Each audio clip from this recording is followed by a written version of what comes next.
ನೋಡಿ ಇವತ್ತಿನ ಈ ಬ್ಲೌಸ್ ಯಾವ ರೀತಿ ಬಂದಿದೆ ಅಂತ. ಇದು ಪ್ರಿನ್ಸಸ್ ಕಟ್ ಬ್ಲೌಸ್ ನೋಡಿ, ಫ್ರಂಟ್ ಅಲ್ಲಿ ರೌಂಡ್ ನೆಕ್ ಬಂದು ಪ್ರಿನ್ಸಸ್ ಕಟ್ ಬಂದಿದೆ. ಬ್ಯಾಕ್ ಅಲ್ಲಿ ನೋಡಿ ಈ ರೀತಿ ಕರ್ವ್ ಟೈಪ್ ಅಲ್ಲಿ ಕೊಟ್ಟಿದ್ದೀನಿ. ಮತ್ತೆ ಬ್ಯಾಕ್ ಬಟನ್ ಬಂದಿದೆ ನೋಡಿ ಈ ರೀತಿಯಾಗಿ. ನಾನು ಲಫ್ಟನ್ನ ಕೊಟ್ಟಿಲ್ಲ, ಯಾಕೆ ಅಂತ ಅಂದ್ರೆ ಈ ರೀತಿ ಬಟರ್ಫ್ಲೈನ ಮಾಡಿದ್ದೀನಿ. ಕಾಣಿಸ್ತಾ ಇದೆ ಅಲ್ವಾ? ಒಂದು ಲೆಹೆಂಗಾಗೆ ಹಾಗೇನೆ ಒಂದು ಬ್ಲೌಸಿಗೆ ಅಂತ, ಹಾಗಾಗಿ ನಾನು ಲಫ್ಟನ್ನ ಕೊಟ್ಟಿಲ್ಲ. ಇಲ್ಲಿ ಈ ರೀತಿಯಾಗಿ ನಿಮಗೆ ಬಟನ್ ಹಾಕಿದಾಗ ನೋಡಿ ಇಲ್ಲಿಗೆ ಈ ರೀತಿಯಾಗಿ ಹಾಕೋಬಹುದು. ತುಂಬಾನೇ ಚೆನ್ನಾಗಿ ಕಾಣಿಸುತ್ತೆ ವೇರ್ ಮಾಡಿದಾಗ. ಇಲ್ಲಿಗೆ ನೀವು ಒಂದು ಸೇಫ್ಟಿ ಪಿನ್ನ ಯೂಸ್ ಮಾಡಿ ಬೇಕಾದರೂ ಹಾಕೋಬಹುದು, ಅಥವಾ ಒಂದು ಗಮ್ಮಲ್ಲಿ ಸ್ಟಿಕ್ ಆನ್ ಮಾಡಿ ಅಂದರೆ ಸ್ಟಿಕ್ ಆನ್ ಮಾಡೋಣ ಅಂತ ನಾನು ಅವ್ರನ್ನ ಕೇಳ್ಬಿಟ್ಟು ಮಾಡೋಣ ಅಂತ ಏನು ಮಾಡಿಲ್ಲ. ಹಾಗೆ ಇಲ್ಲಿನೂ ಅಷ್ಟೇ, ಇಲ್ಲಿ ನಿಮ್ದು ಏನು ಮೇಲ್ಗಡೆ ಬರುತ್ತೆ ಬೋಟ್ ನೆಕ್ ತೊಗೊಂಡಿದ್ದೀನಲ್ಲ, ಇಲ್ಲಿಗೆ ಬೇಕು ಅಂದರೆ ಇಲ್ಲಿಗೆ ಬೇಕಾದರೂ ನಾವು ಈ ಥರ ಬಟರ್ಫ್ಲೈನ ಹಾಕೋಬೋದು. ಅವರು ಯಾವ ಥರ ಚಾಯ್ಸ್ ಮಾಡ್ತಾರೆ ಅನ್ನೋದು ಗೊತ್ತಿಲ್ಲ, ಸೊ ಕೇಳಬೇಕು. ಸೊ ಬಂದಾಗ ಮಾಡಿಕೊಡ್ಬೋದು ಅಂತ ಬಟರ್ಫ್ಲೈನ ಮಾತ್ರ ರೆಡಿ ಮಾಡಿದ್ದೀನಿ. 2 ಥರ ಬಟರ್ಫ್ಲೈ. ಇದು ನಮಗೆ ಕ್ರಾಪ್ ಟಾಪಲ್ಲಿ ಬರುತ್ತಲ್ಲ ಅದ್ರ ಕ್ಲಾತ್. ಸೊ 2 ಕಾಂಬಿನೇಷನಲ್ಲಿನೇ ಮಾಡಿದ್ದೀನಿ. ಅವ್ರಿಗೆ ಯಾವ ಥರ ಬೇಕಂತಂದರೆ ಆ ಥರ ಮಾಡಿಕೊಡೋಣ ಅಂತ. ಹಾಗೆಯೇ ಲಫ್ಟನ್ಸ್ ಎಲ್ಲ ಯೂಸ್ ಮಾಡಿಲ್ಲ, ಯಾಕಂದರೆ ಈ ಥರ ಬ್ಲೌಸಿಗೆ ಲಫ್ಟನ್ಸು ಚೆನ್ನಾಗಿ ಕಾಣಲ್ಲ. ಮತ್ತು ಇದು ಎಲಾಸ್ಟಿಕ್ನ ಯೂಸ್ ಮಾಡಿರುವಂತಹ ಸ್ಲೀವ್ಸು ಫ್ರೆಂಡ್ಸ್. ಬಟ್ ವೇರ್ ಮಾಡಿದಾಗ ತುಂಬಾ ಚೆನ್ನಾಗಿ ಕಾಣುತ್ತೆ. ನಿಮಗೆ ಇಲ್ಲಿ ಕೂಡ ಹಿಂಗೆ ಎಲಾಸ್ಟಿಕ್ ಬಂದು ರಿಂಕಲ್ ಬಂದಿರುತ್ತೆ. ಹಾಗೆ ಇಲ್ಲಿ ಕೂಡ ಅಷ್ಟೇ, ನೀವು ಇಲ್ಲಿ ವೇರ್ ಮಾಡಿದಾಗ ಇಲ್ಲಿ ಕೂಡ ರಿಂಕಲ್ ಬಂದು ಈ ರೀತಿಯಾಗಿ ಬಂದಿರುತ್ತೆ. ಈಗ ನಾವು ಏನು ಬಟರ್ಫ್ಲೈ ಮಾಡಿದ್ದೀವಿ ಇದನ್ನ ಬ್ಯಾಕಿಗೆ ಯೂಸ್ ಮಾಡಬೇಕು ಅಂತಲೂ ಏನಿಲ್ಲ. ನೋಡಿ ಇಲ್ಲಿ ಫ್ರಂಟ್ ಹಾಕ್ತಿರಲ್ಲ, ನೀವು ಫ್ರಂಟಿಗೆ ಬೇಕು ಅಂದಾಗ ಇಲ್ಲಿ ಸೈಡಿಗೆ ಬೇಕಾದರೂ ನೀವು ಬಟರ್ಫ್ಲೈನ ಹಾಕೋಬೋದು. ತುಂಬಾ ಲುಕಿಂಗ್ ಅನ್ನೋದು ಬರುತ್ತೆ. ಈಗ ಕ್ರ್ಯಾಪ್ ಟಾಪ್ ತೋರಿಸ್ತೀನಿ.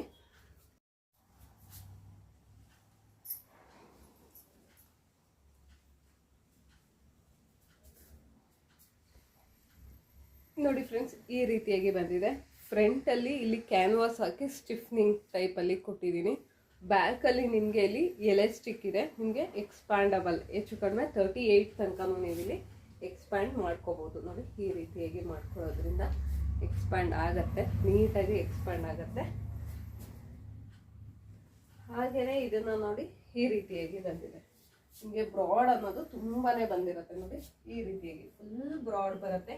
ಇದಕ್ಕೆ ನೀವು ಕ್ಯಾನ್ ಸ್ಕರ್ಟ್, ಹೂಪ್ ಸ್ಕರ್ಟ್ಸ್ ಏನಾದರೂ ಯೂಸ್ ಮಾಡಿದ್ರೆ ಮಾತ್ರ ತುಂಬಾ ಅಗ್ಲ ಬಂದಿರುತ್ತೆ. ನೋಡಿ ಇಷ್ಟ ಅಗ್ಲ ಬರುತ್ತೆ. ಕಾಣಿಸ್ತಾ ಇದೆ ಅಲ್ವಾ?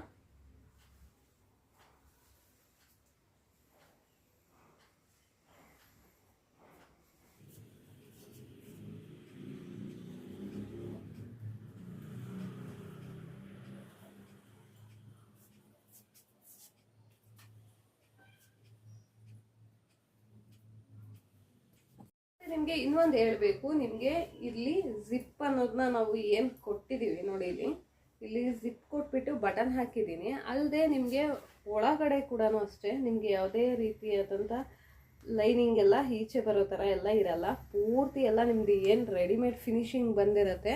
ನೋಡಿ ಕಾಣಿಸ್ತಾ ಇದೆ ಅಲ್ವಾ? ಎಲ್ಲೂ ನಿಮಗೆ ಕಚ್ಚಾ ಅನ್ನೋದು ನಿಮಗೆ ಮೇನ್ ಫ್ಯಾಬ್ರಿಕಲ್ಲಾಗ್ಬೋದು, ಲೈನಿಂಗಲ್ಲಾಗ್ಬೋದು, ಯಾವುದ್ರದ್ದು ಬರಲ್ಲ. ನಿಮಗೆ ರೆಡಿಮೇಡ್ ಫಿನಿಶಿಂಗ್ ಏನು ಬಂದಿರುತ್ತೆ ಅದೇ ರೀತಿಯಾಗಿ ಕೊಟ್ಟಿರ್ತೀನಿ. ನೋಡಿ ಕಾಣಿಸ್ತಾ ಇದೆ ಅಲ್ವಾ? ಉಲ್ಟಾ ಮಾಡಿ ತೋರಿಸ್ತೀನಿ ನೋಡಿ.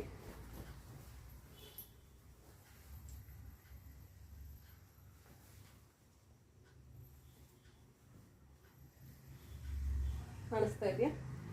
ಎಲ್ಲೂ ಯಾವುದೇ ತರಹದ ಕಚ್ಚಾ ಬಂದಿರಲ್ಲ, ನೀಟಾಗಿರುತ್ತೆ. ನಿಮಗೆ ವೇರ್ ಮಾಡಿದಾಗ ಎಲ್ಲೂ ಥ್ರೆಡ್ ಇದಾಗತ್ತೆ ಅನ್ನೋ ಆಗಿರಲ್ಲ. ಹಾಗೆ ಇಲ್ಲಿ ಸೈಡಲ್ಲಿ ಕೂಡ ಅಷ್ಟೇ ನೋಡಿ, ಪೂರ್ತಿ ಎಲ್ಲ ಫಿನಿಶ್ ಆಗಿರುತ್ತೆ. ಎಲ್ಲೂ ಕೂಡ ನಿಮಗೆ ಕಚ್ಚಾ ಬಂದಿರಲ್ಲ. ಪೂರ್ತಿ ರೆಡಿಮೇಡ್ ಫಿನಿಶಿಂಗ್ ಅನ್ನೋದನ್ನ ಕೊಟ್ಟಿರ್ತೀವಿ. ಅಲ್ಲದೆ ನಿಮಗೆ ಇಲ್ಲಿ 3 ಬಟನ್ ಟೈಪ್ ಕೊಟ್ಟಿರ್ತೀನಿ. ಸೊ ನೋಡಿ ನಿಧಾನಕ್ಕೆ ತಕ್ಕೊಬೋದು. ಹಾಗೆಯೇ ನಿಮಗೆಲ್ಲೂ ಓಪನ್ ಅಪ್ ಆಗುತ್ತೆ ಅನ್ನೋ ಥರ ಎಲ್ಲ ಏನೂ ಫೀಲ್ ಆಗಲ್ಲ. ಹಾಗೆ ನಿಮಗೆ ಇಲ್ಲಿ ವೇರಿಂಗಿಗೂ ಕಂಫರ್ಟಬಲ್ ಆಗಿ ಇಷ್ಟು ಒಂದು 7.5 ಅಷ್ಟು ನಿಮಗೆ ಈ ಗ್ಯಾಪ್ನ ಕೊಟ್ಟಿರ್ತೀವಿ. ಸೊ ವೇರ್ ಮಾಡಬೇಕು ಅಂದಾಗ ನೀಟಾಗಿ ವೇರ್ ಮಾಡ್ಬೋದು. ವೇರ್ ಮಾಡಿ ಆದಮೇಲೂ ಅಷ್ಟೇ ನೋಡಿ ನೀಟಾಗಿ ನೀವು ಜಿಪ್ನ ಹಾಕಿ ಲಾಕ್ನ ಮಾಡಿಕೊಂಡು ನೆಕ್ಸ್ಟ್ ನೀವು ಇಲ್ಲಿ ಬಟನ್ನ ಹಾಕೋಬೋದು. ಬಟನ್ನು 3 ಬಟನ್ಸ್ ಇರುತ್ತೆ. ನಿಮಗೆ ಎಲ್ಲೂ ಓಪನ್ ಅಪ್ ಆಗುತ್ತೆ ಅನ್ನೋ ಥರ ಇರಲ್ಲ, ಪರ್ಫೆಕ್ಟ್ ಆಗಿರುತ್ತೆ, ಟೈಟಾಗಿ ಕೂತ್ಕೊಳ್ಳುತ್ತೆ ನೋಡಿ, ಈ ರೀತಿಯಾಗಿರುತ್ತೆ. ಮತ್ತು ನೀವು ವೇರ್ ಮಾಡಿದಾಗ್ಲೂ ಅಷ್ಟೇ ನೋಡಿ, ನೀಟಾಗಿ ಕೂತ್ಕೊಳ್ಳಿ.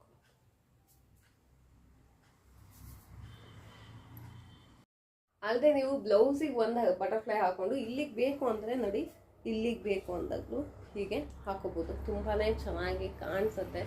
ನೀವು ಎಲ್ಲಿಗೆ ಬೇಕಾದ್ರೂ ಬಟರ್ಫ್ಲೈನ ಯೂಸ್ ಮಾಡ್ಬೋದು. ಬಟ್ ಬಟರ್ಫ್ಲೈನ ನೀವು ಎಲ್ಲಿ ಬೇಕಾದರೂ ಯೂಸ್ ಮಾಡ್ಕೊಳ್ಳಿ ಅಂತಲೇ ನೋಡಿ, ಈ ರೀತಿಯಾಗಿ.